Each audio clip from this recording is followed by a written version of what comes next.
All right, so apparently on the first video, I had fat fingers and turned off the video in the middle of a problem. So I'm gonna go back to this wonderful Josh and Terry problem, okay? So Josh and Terry have 46 total coins. They collect coins, okay?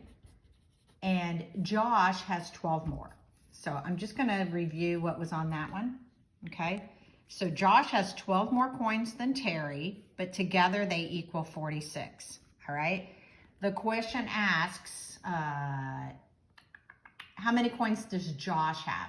So each one of these numbers are answers for Josh. So I'm gonna plug them in.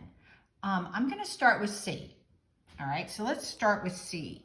If Josh has 29, okay, then Terry would have 12 less, you know, because Josh has 12 more. So if you take 12 away from this, you will have 17. Now, if this is correct, then these two should total 46. So 29 plus 17 and hot dog, the first one came out to be 46. Okay, so that is my answer. If I didn't write this down, I don't know what kind of numbers I would have put in. All right, 23. Miguel's company reimburses him 52 cents, okay, for every mile he drives while in company business. Last week, he drove a total of 400 miles and half of those were company business. So how much will he be reimbursed? So he's gonna get half of these miles. So he only gets 200 miles reimbursed. The other 200 are for personal, I guess. So he gets 200 miles times, okay, because he gets 52 cents for every mile. So I'm gonna do 52 cents times 200. And remember, 52 cents is written as a decimal, okay?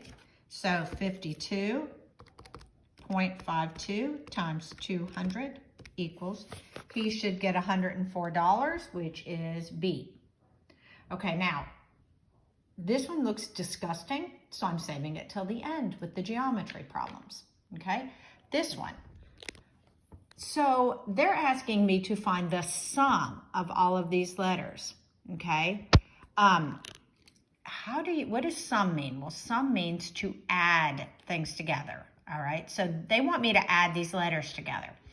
So the way you add letters, you can only add letters if the letter is exactly the same, not what comes before it. But I can only add X's to X's, and I can only add Y's to Y's. So I actually have 3x plus an x. Well, you can probably do that in your head. I say it's 3x's because there's a 3 out front. We're adding the numbers out front, okay? So I have to add 3 plus, well, there's no number out front. It doesn't mean there's 0 of them. I see an x. So if you see at least 1, then there is 1 here. If there's a number in front, there's more than 1. So in this case, there's 3 plus 1. Sorry, I'm losing my focus. 3 plus 1 x's, that means there are 4 x's. I do not add the y's to the x's. So I can only say there are 4 x's, which is C or E. Then I have to add the y's, and I am going to add 2 plus a negative 5. Okay, I just add the numbers in front. But keep in mind, if you don't see a number in front, it doesn't mean it's 0. It doesn't mean nothing's there. We say, well, at least I see 1 x there. Okay, so that's why we did a 1. So here for the y's, I'm going to do 2 plus negative 5. And remember, you turn on the negative after the fact. And that's negative 3. In math, a negative 3 in this expression means the same as a minus. If that isn't clicking as much with you, I think at least you can tell that the 3, there's no way it could be a 7. Okay, so when you get a negative, it's the same thing as a minus. All right, so we would pick C. All right, now I'm going to go back to the geometry ones and to the other ones that I skipped. So I skipped, whoops, I'm going way too far. I skipped number 5. Okay. Now, number 5 says, a rectangular region has sides of 8 and 10. What is the perimeter? Now, I said all the formulas were given on here, but this one is not given, so shame on me. So I'm going to tell you what it says in the book, all right? But if it's a rectangular region, okay, sides of 8 and 10, all right?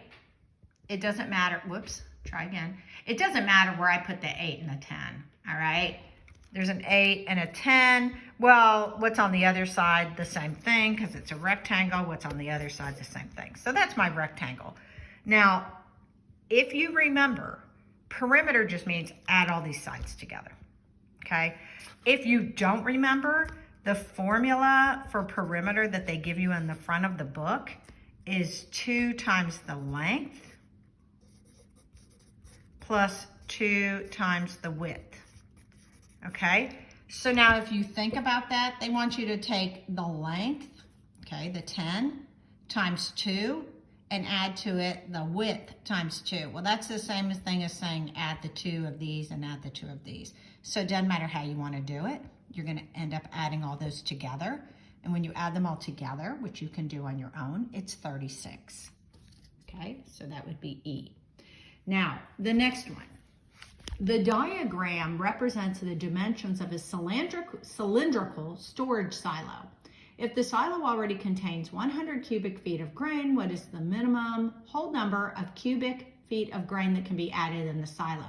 They did give me a formula here. Okay, so they're telling me to use the volume, this formula. That makes it a lot easier than me trying to look up the volume of a cylinder. All right, now, I'm going to take you to the picture because this is saying it already contains 100 feet of grain. That really is not part of our calculation to begin with. So write down this formula. So volume equals pi times radius squared times height, okay? So we've got to plug in our numbers.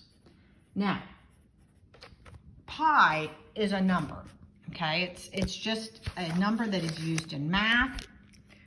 We actually have a button down here on top of this button. See, it's in blue. And the funny thing about this one, we don't have to hit the shift button because it's kind of like, really, I was expecting a blue button to make that work. If you hit just that button, that's the number for pi, okay? Or if I did the shift and then that button, it's the same number. Now, if you come in and look at the number, we usually estimate pi as being 3.14, and then we just hack those numbers off and know that it's an estimation, okay? So if you know, some of y'all remember,